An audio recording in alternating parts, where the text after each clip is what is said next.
So you saw Joker 2. It was a good movie until the last 20 minutes. I would actually kind of defend the last 20 minutes as well. I don't understand why people are so pissed off, right? I really genuinely don't understand why people... Here, let's start with that. Show me. One second. Let's pull up some Joker Folie Deux poster. Pull up some eye candy so we can talk about it. Oh, images. And it's being savaged, absolutely savaged by critics, critics and what's it called then? Critics and fans alike, right? Let me put a picture of Lady Gaga. And for me, it definitely seems to be. Press the wrong button. Definitely seems to be in the same vein and same universe, just not as good as the. Oh, that's too small. Let's get a bigger picture. There we go. Oh, there you go. That does it.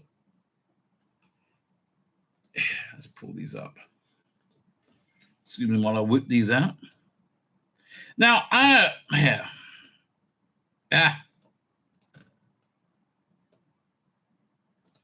fine. So, Joker Folie Deux.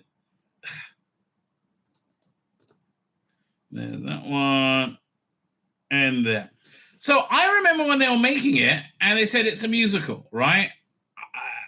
Okay, there you go. Joker Folie. I remember when they're making it, and they said it was a musical. So I wasn't surprised that it was. It didn't shock me at all.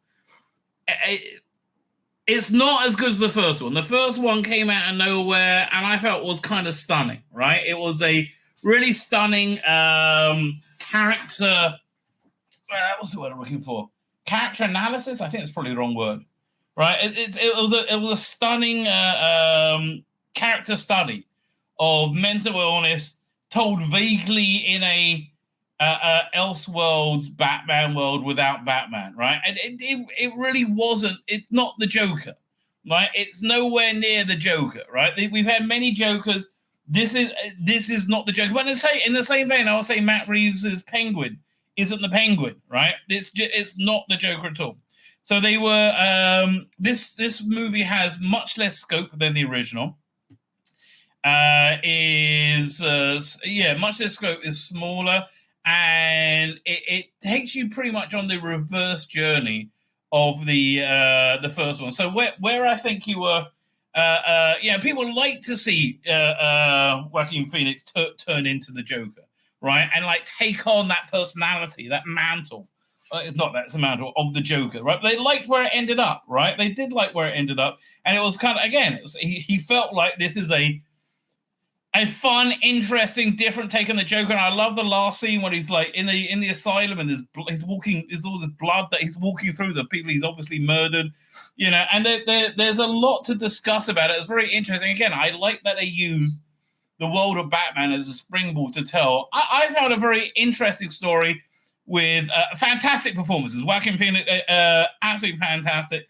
And I'll say the same carries through to this one. He gives a fantastic performance, right? He's really come together as like one of this generation's greatest actors right now. He's had, I think, Napoleon. I thought he was excellent. I think he's pretty much excellent in everything I've seen him in. But again, the scope of this movie is much smaller than the first one. It takes place essentially in the aftermath of what happened in the first one, and it's a deconstruction of the initial Joker. So people, I understand that they're attacking fans, and again, I don't know.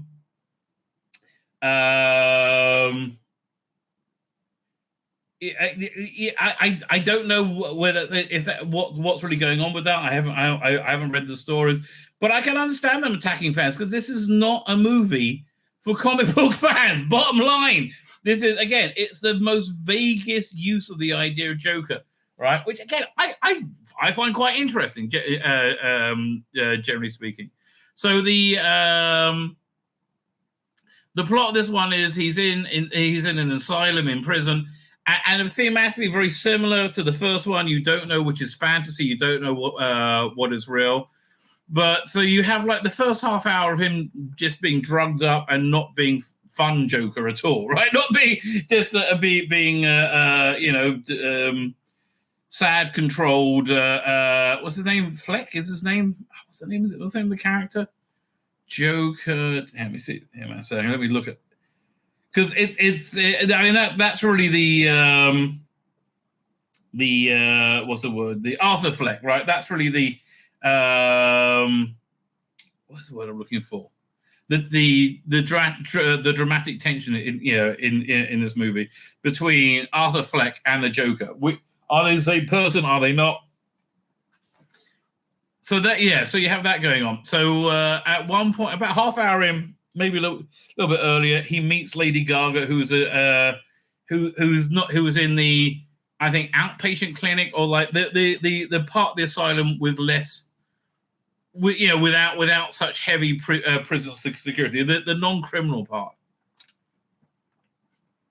And meeting her brings out the Jokerness in him, right? They connect instantly. She's called Harley, right? So it really is like the this Elseworlds Joker and Harley Quinn.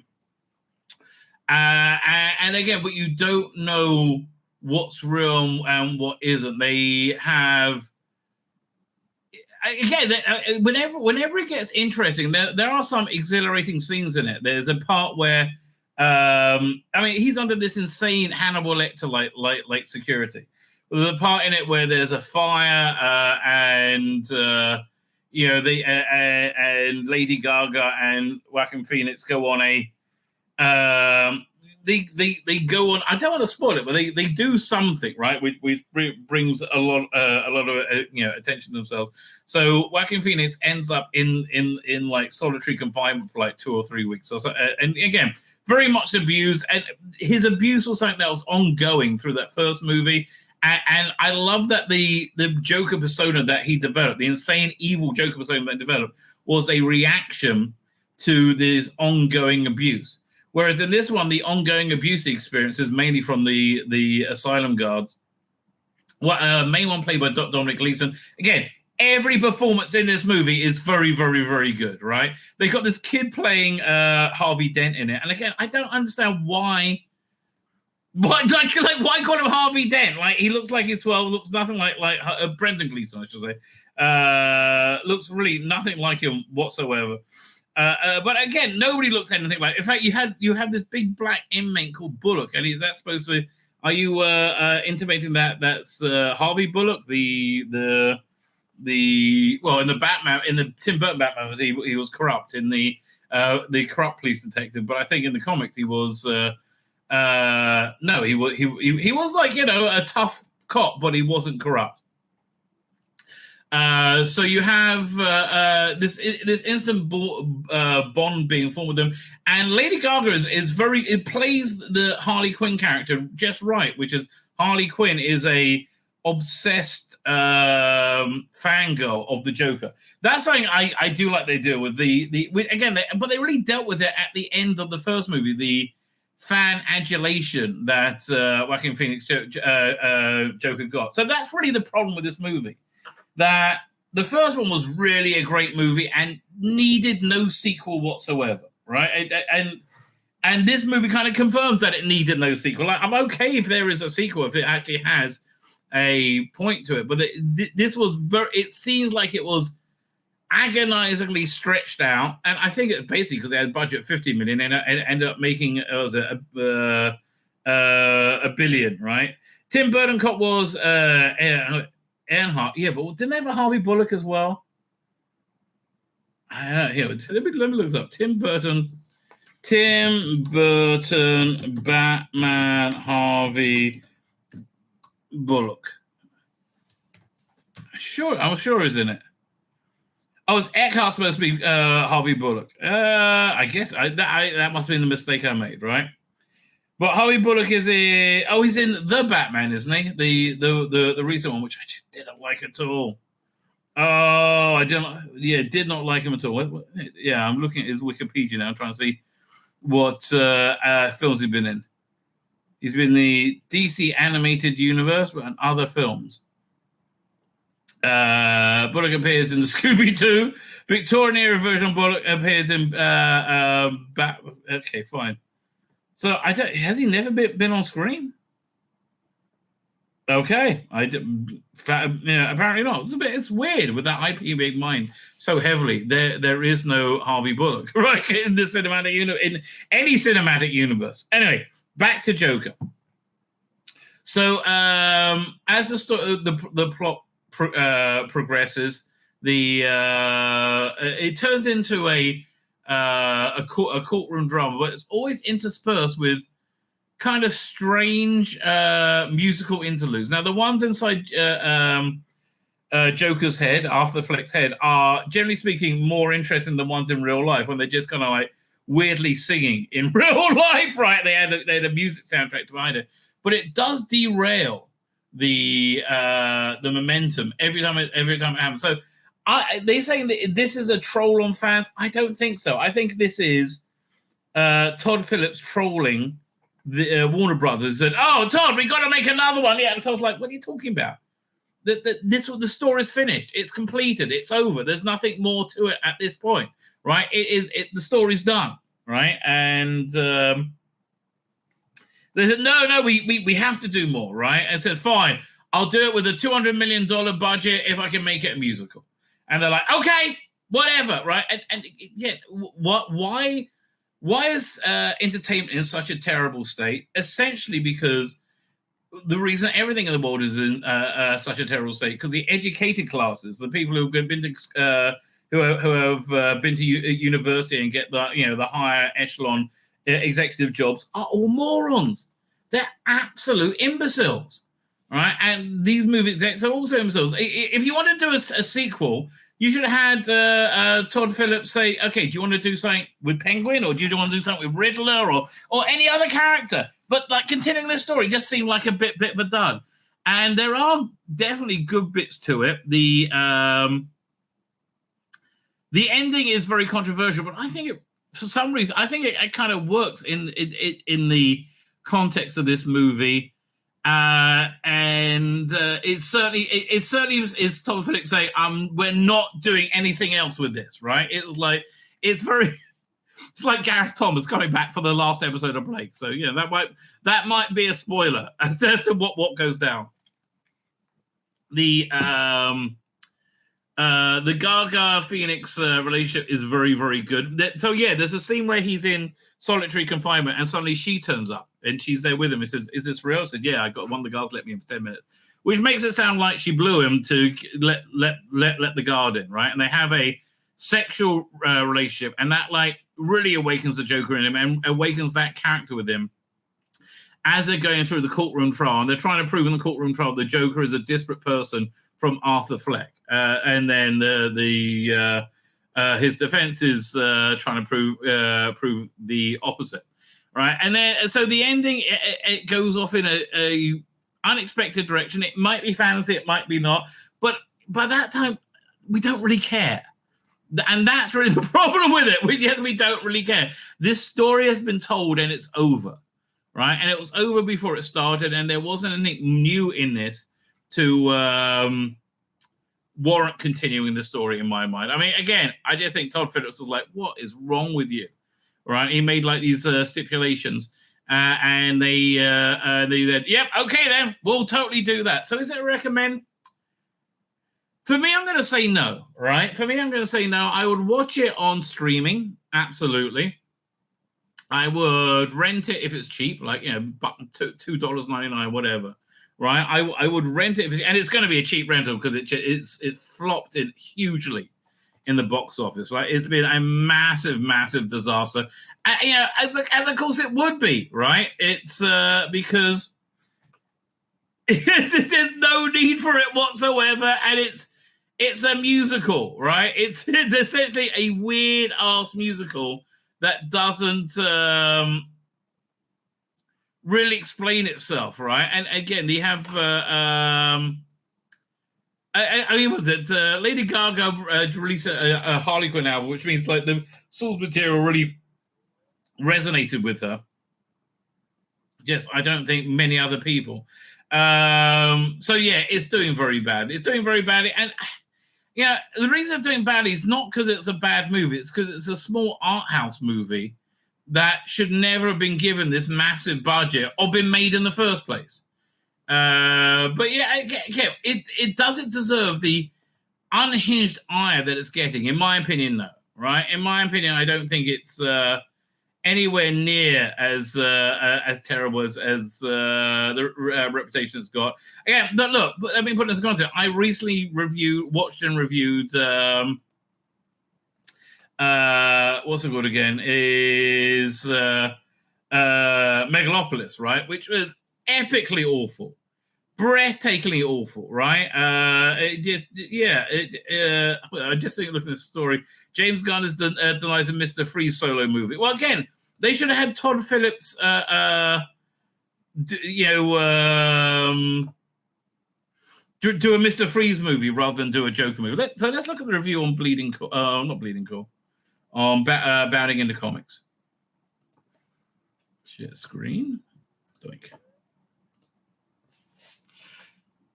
A cinematic dick punch to $1 billion audience. Again, I don't think that's really fair, frankly. I think this is really organically very similar to the original. And the original is totally detached from the Joker and Harley Quinn, right? I sincerely hope those of you reading this review don't ever hate yourself enough as much as Todd Phillips and creative minds behind the Joker hate the character they brought to life. I don't think they hate the character. I think this is the way they thought the character, the only way the character could progress, right? Like, you can't have him go out, but he's locked away in maximum security. You're gonna have him break out and do like jokery stuff? Certainly would have been. That's the movie people wanted to see, and would have been entertaining. But I don't feel that's organic to what that first movie was. I really don't.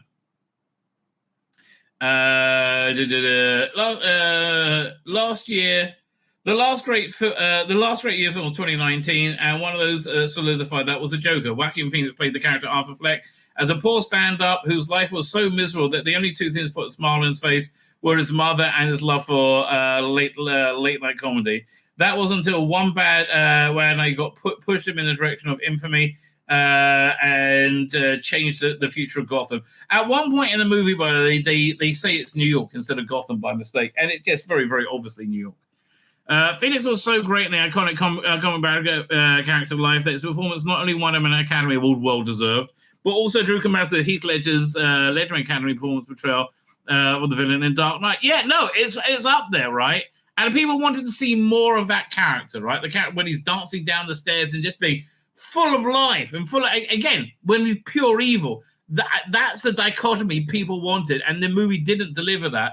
But I don't hate the movie for that. I think this is the artistic vision of the of Todd Phillips, and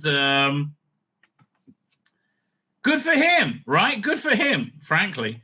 So it was made for $70 million, and Joker was a success, even though it grossed over $1 billion at global box office, to the point where both itself and the content built up surrounding its contents could not be ignored. Yeah, oh God, the Access media wanted to bury this movie like no other, right? They hated it.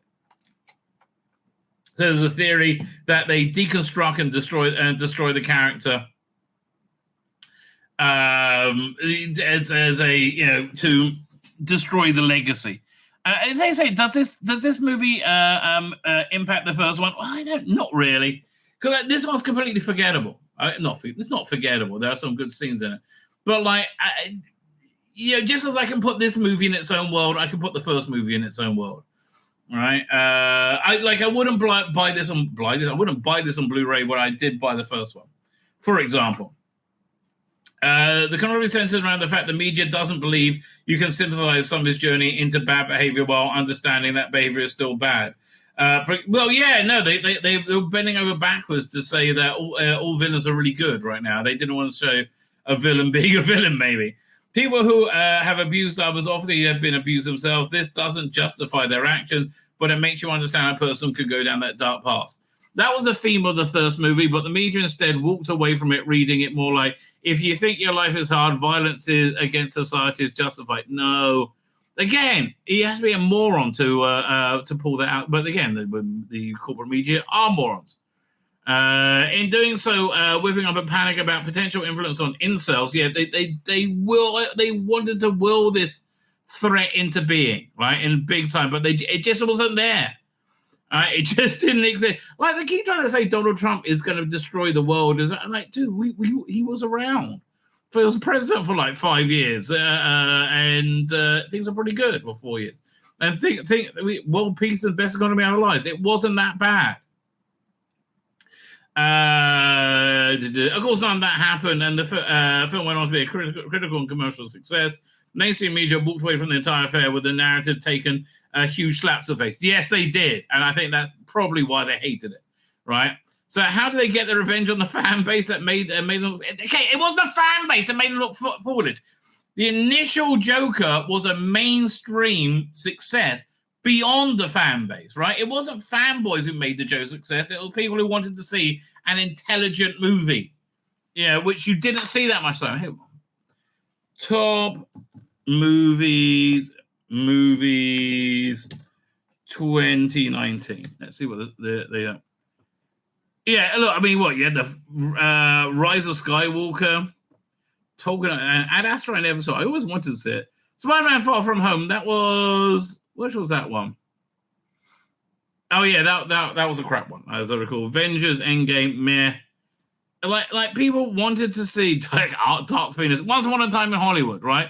People want to see more intelligent led movies, essentially, right? That's what and that's what I did. Like, what was it connecting to? Like Captain Marvel, right? It was Terminator. Yesterday I never saw, but always kind of fun. Gemini, Men in Black, International, all these things that failed hugely, right? Rocket Man wasn't bad, from what I understand. I never saw it, right? You can just see that famous scene of him on the stairs dancing. That's fantastic, right? That is fantastic. Just sadly, didn't carry through to this one. Fine. So all the warning signs there, it was going to be bad, was going to happen with the sequel to the 2019 smash hit. I regret to inform your fears of a sequel are nowhere near as bad as the actual production that the Joker. I don't think it was that bad. Right. Taking place immediately in the aftermath of the first movie, Joker Folie Deux, I hope I pronounced that right, opens with Arthur Fleck on trial for multiple. That's not open. That's about 40 minutes in. That committed during his rampage. The state is trying to decide whether he believes it.